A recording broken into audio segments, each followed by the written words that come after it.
Hi guys! ఈ వీడియోలో existing ఉన్న ఒక లిస్ట్‌కి ఏదైనా వాల్యూ యాడ్ చేయాలంటే ఎన్ని టైప్స్‌గా చేయొచ్చో చూద్దాం. ఫస్ట్‌ది యూజింగ్ ఇండెక్స్ మెథడ్. ఇక్కడ నేను ఒక లిస్ట్ తీసుకున్నాను. Having A values of 1, 2, 3, 4, 5.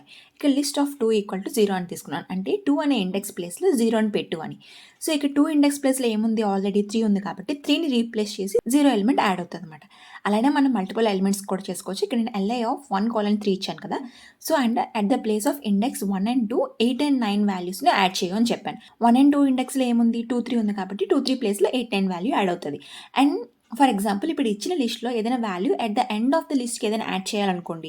Using index method మనం పాసిబుల్ అవ్వదు. ఎందుకంటే మనకి out of range index error వస్తది. దీనికి మనకి అపెండ్ మెథడ్. సో, ఇక్కడ అపెండ్ మెథడ్ చూస్తే ఆల్రెడీ ఎగ్జిస్టింగ్ లిస్ట్ తీసుకున్నాను. li.append ఆఫ్ 7 అని ఇచ్చాను. ఈ 7 అనే ఎలిమెంట్ ఉన్న లిస్ట్‌కి ఎండ్‌లో యాడ్ అవుతదనమాట. సో, ఏదైనా లిస్ట్‌కి మనం ఏదైనా వాల్యూని ఎండ్‌లో యాడ్ చేయాలనుకుంటే మనం అపెండ్ మెథడ్ యూజ్ చేయొచ్చు. అండ్ నెక్స్ట్ దీనికి కంటిన్యూషన్ కూడా ఉంది. ఇంకా చాలా మెథడ్స్ అప్లోడ్ చేస్తాను.